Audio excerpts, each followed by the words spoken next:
Welcome to the deep dive. Today, we're plunging into, well, a really critical challenge in advanced lung cancer treatment. We're talking specifically about non-small cell lung cancer that's the most common kind, the type that has an EGFR mutation. Now, for these patients, the standard first-line treatment, it's typically an EGFR tyrosine kinase inhibitor, a TKI, something like osimertinib. And these drugs, they've been a huge step forward, really giving good initial results. Absolutely. Osimertinib, yeah, it really is often the first choice TKI, and it's Yeah. genuinely changed things for a lot of patients. But, and this is a big but, we consistently hit this major hurdle.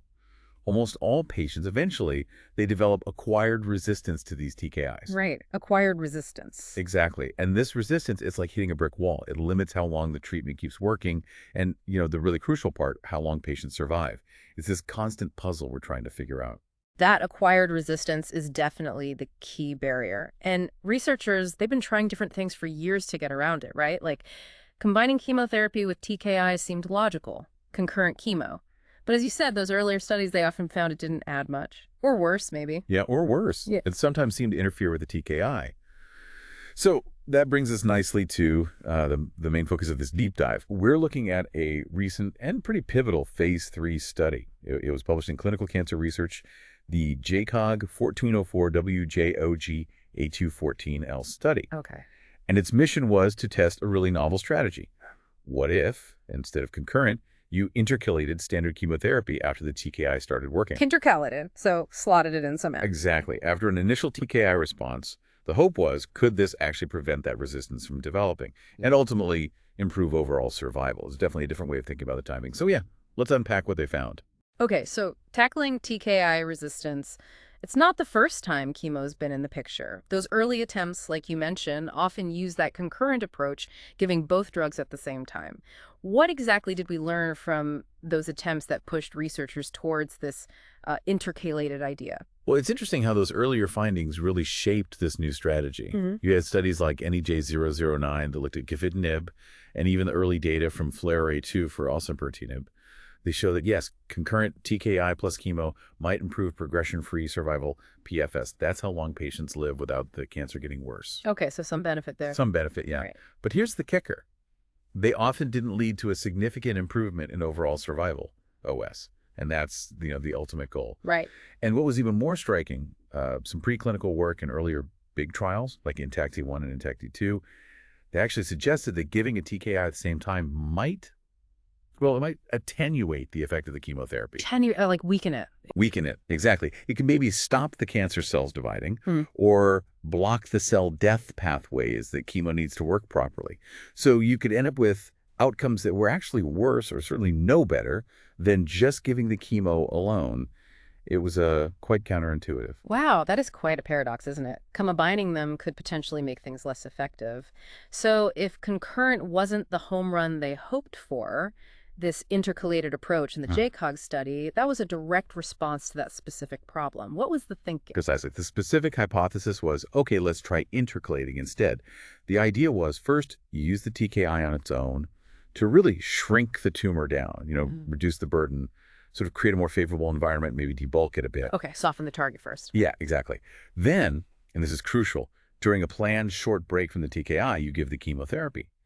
The hope was that this specific sequence, this timing, would hit the cancer cells differently, prevent that acquired resistance from popping up, and ultimately help patients live longer. And this whole concept, it wasn't totally out of the blue. It was actually built on a promising, smaller phase 2 study.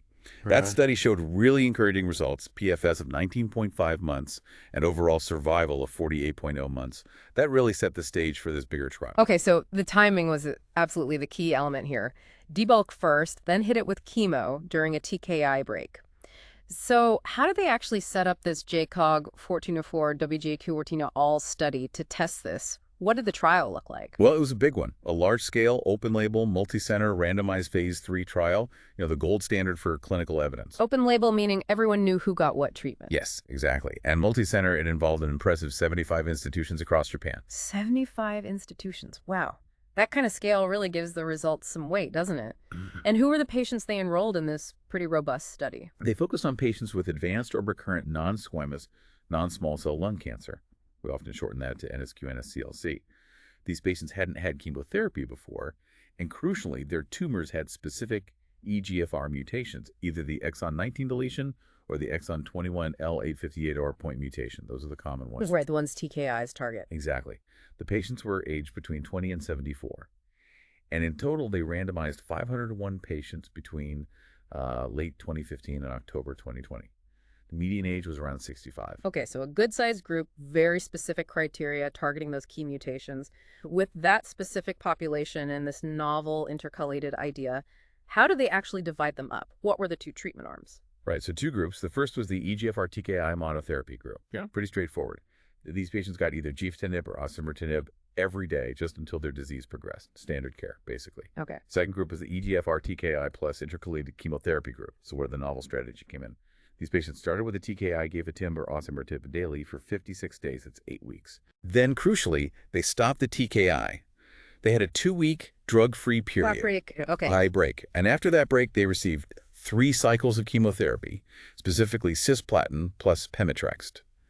Once those 3 cycles were done, they restarted the EGFR TKI and kept taking it until the disease progressed. So that 2-week break from the TKI, that feels like a really deliberate choice, almost counterintuitive, like you're giving the cancer a breather. Yeah. What was the thinking behind that specific timing, and why 3 cycles of that particular chemo combo? Yeah, it's a nuanced point. That 2-week drug-free period, it was very intentional. It was designed specifically to try and mitigate those negative interactions we talked about earlier. The TKI potentially weakening the chemo. Exactly. The idea was to let the TKI levels drop before introducing the chemotherapy so they wouldn't interfere with each other.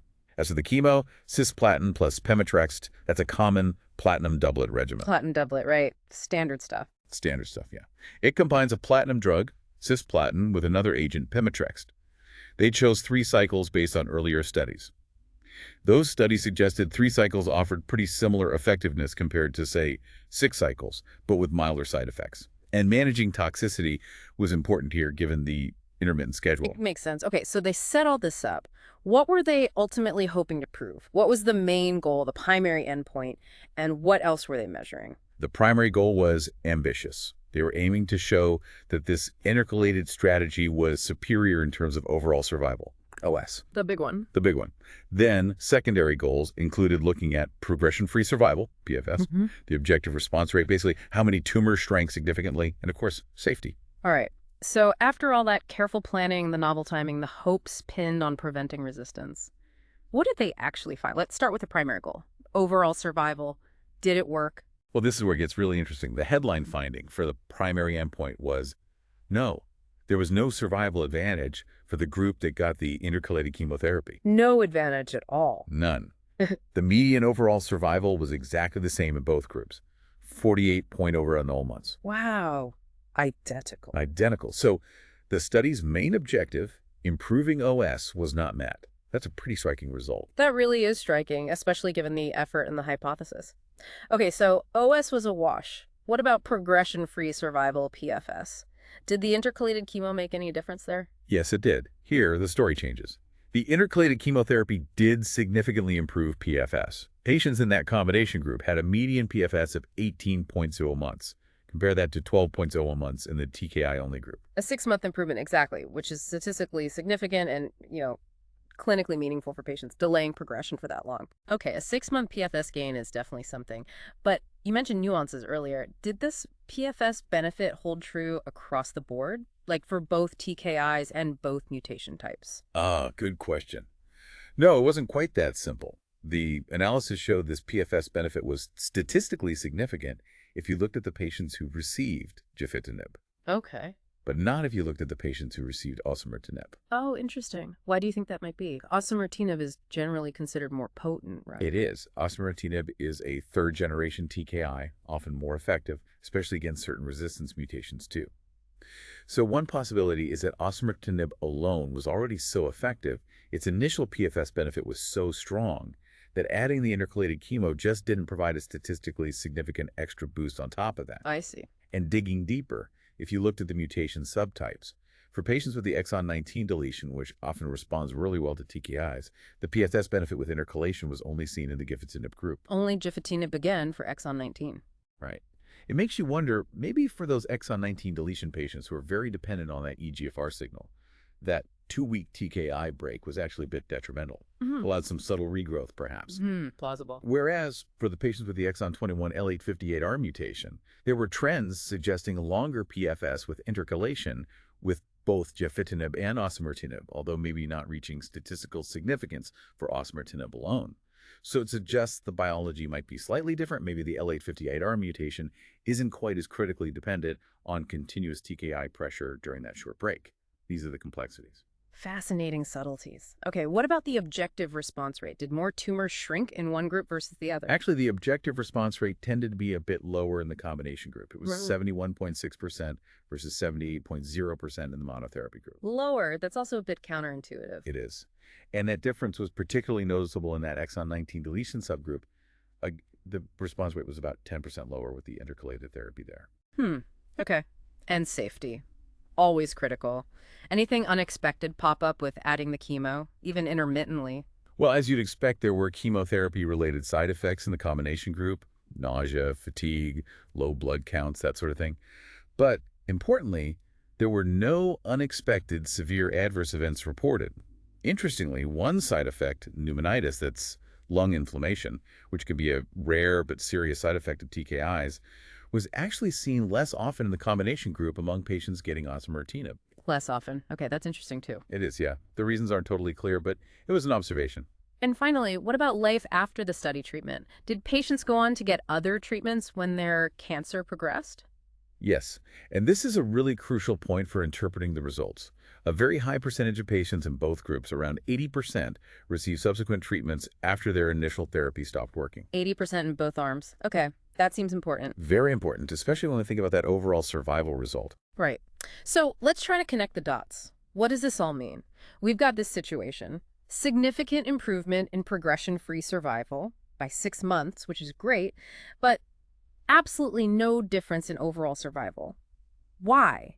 Why didn't that PFS benefit translate into people living longer overall? It feels like it should have. It does feel like it should have, and this outcome, PFS gain without an OS gain, it's something we're seeing more and more in oncology, especially as treatments improve. It's a real puzzle. Yeah. The study's own reasoning, and what seems most likely, points directly back to that high rate of subsequent treatments you just highlighted. The 80% figure. Exactly. Think of it like a relay race.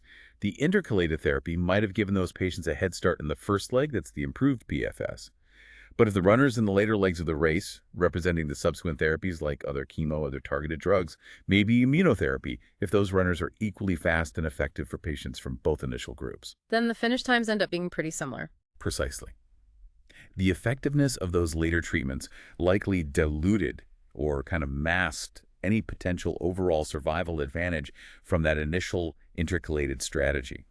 Patients of both groups lived long enough to access and benefit from these other effective therapies, which essentially flattened out the long-term survival curves, making them look the same. That relay race analogy really helps clarify it. So the later treatments sort of equalize things. It seems that way. Yeah. And it really makes us think about how we design trials and what endpoints mean, especially now we have more effective options down the line. Is OS still the only gold standard, or does PFS carry more weight in this new era? It's a big discussion. It is a big discussion, but it also makes me circle back to the study design itself. You know, were there maybe choices made that influenced this outcome? For example, we saw that lower response rate in the combo group, especially for exon 19. Was that initial 8-week TKI period maybe just too short? Did they need longer on the TKI first to get a deeper response before adding chemo? That's a very fair question. And what about that 2-week drug-free period? Could that have accidentally weakened the TKI's effect, especially for those exon 19 patients who seem so reliant on continuous TKI pressure? Did it let things slip a bit? These are excellent points, and the study authors themselves actually touch on these possibilities in their discussion. They acknowledge that maybe giving the chemo at a fixed 8-week point wasn't optimal for everyone. Perhaps it should have been timed to the point of maximum TKI response for each individual whenever that occurred. A more personalized timing. Potentially. And yes, that 2-week break, particularly for exon 19, might have been problematic. It's hard to know for sure. And then there's the question you raised. Was cisplatin plus Pemetrexed the absolute best chemo combination for this specific setting? Maybe another regimen would have interacted differently. Right. Lots of variables. Lots of variables. And if we try to place this study in the wider context, look at NEJ009 again, the one with concurrent gefitinib. That also showed a PFS benefit, but remember, no significant OS gain. Yes, same OS outcome as this JCOG study. Exactly. It reinforces this pattern. Improving PFS doesn't automatically guarantee longer overall survival in this setting, especially when other treatments are available later. So a consistent theme. But then you mentioned that one study from India, a single center one, that used concurrent gefitinib and did show both PFS and OS benefit. That seems to buck the trend. What was different there? That's a really important comparison. The key to difference highlighted in the discussion around that Indian study was a low rate of subsequent treatments. So fewer patients got effective therapies afterwards. Apparently so. And that suggests if patients don't get effective follow-up therapies after progression, then that initial PFS advantage gained from the combined therapy might actually translate into an overall survival benefit, because there aren't those later relay runners to equalize the race, as it were. It really highlights how access to the full spectrum of care dramatically impacts OS results in trials. That makes a huge amount of sense. Access to later treatments is key. Okay, and then more recently we have HELSR-RA2 that tested concurrent osimertinib plus chemo. What's the status there? Right, FLUTTER-A2 is a big one. It did show PFS superiority for concurrent osimertinib plus chemotherapy compared to osimertinib alone. So, again, a PFS benefit with a combination up front. Okay, but the crucial question, overall survival. The OS data for FLUTTER-A2 is still immature. We're waiting for that. It'll be really critical to see if that PFS advantage holds up and translates into an OS benefit with the more potent TKI osimertinib given concurrently. Got it. Still waiting on that key piece. And just to add, there's also the Mariposa study looking at even newer combinations like amivantamab plus lazertinib versus osimertinib that also showed PFS superiority for the combo. But again, OS results are pending there too. So the field is definitely moving, lots of data still incoming. If we try to pull all this together, what's the big picture take-home message about first-line treatment for EGFR mutated lung cancer right now? It feels, well, complicated. It is complicated. You've nailed it. I think this JCOG study adds a really vital but nuanced piece to that puzzle. It strongly suggests that the timing of treatments, whether concurrent or intercalated like this, matters. But maybe just as importantly, the availability and effectiveness of subsequent therapies are crucial factors. They determine whether an initial PFS gain actually leads to patients living longer overall. Overcoming that acquired resistance is still the central challenge, and finding the optimal sequence of therapies, not just the best first step, is where a lot of research is focused now. Okay, so let's try to wrap this deep dive up. Key takeaways. I'd say the main points are, for these patients with advanced EGFR-mutated non-squamous non-small cell lung cancer, this JCOG study showed that intercalating chemo after an initial TKI response improved progression-free survival by about 6 months. That's significant. But it did not improve overall survival. And the most likely reason seems to be the high number of patients in both groups who received effective treatments later on. It really underscores the complex balance in choosing first-line treatments and how the entire treatment journey impacts long-term outcomes. And the challenge remains. Absolutely. The quest to beat acquired resistance to EGFR TKIs and figure out the truly optimal first-line strategy, or maybe the best sequence, is very much an ongoing journey in cancer research. The picture is constantly being updated. So maybe a final thought for you, the listener, to mull over from all this. How do you weigh things up? When you see a treatment that offers a significant gain in time without the cancer progressing that 6-month PFS benefit, but doesn't ultimately extend overall survival, at least not in a trial where other good treatments were available later, how do you value that? What does this complex interplay between PFS, OS, and subsequent therapies mean for the future of personalized cancer care? It's less about one magic bullet now, isn't it? More about navigating a series of strategic choices based on evolving data. Something to think about.